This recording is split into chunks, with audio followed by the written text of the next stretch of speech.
Salve ragazzi e bentornati sul canale.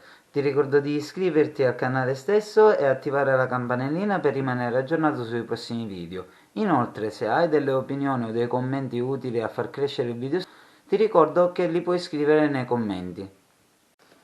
Perciò ragazzi, questo è il mozzo ruota dove va alloggiato il cerchio e il disco.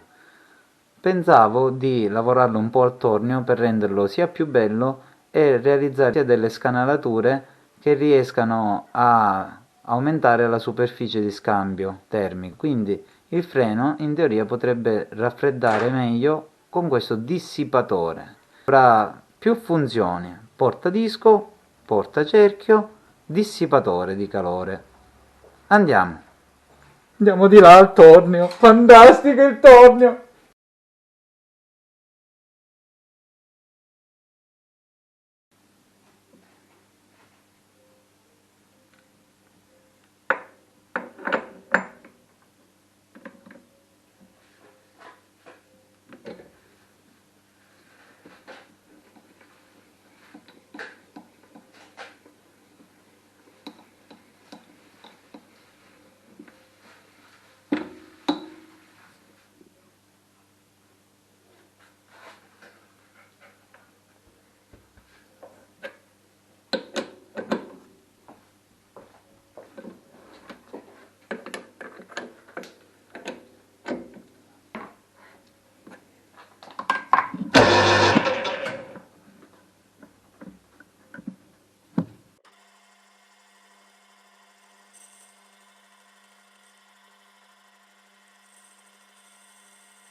E questo è il risultato della lavorazione a tornio. Come potete vedere, il componente di serie è stato lavorato realizzando queste scanalature che aumentano la superficie di scambio termico e aiutano a mantenere a una temperatura idonea il freno posteriore.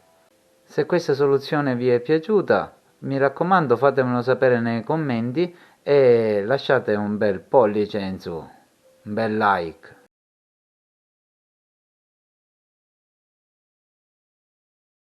Ciao ragazzi e al prossimo video!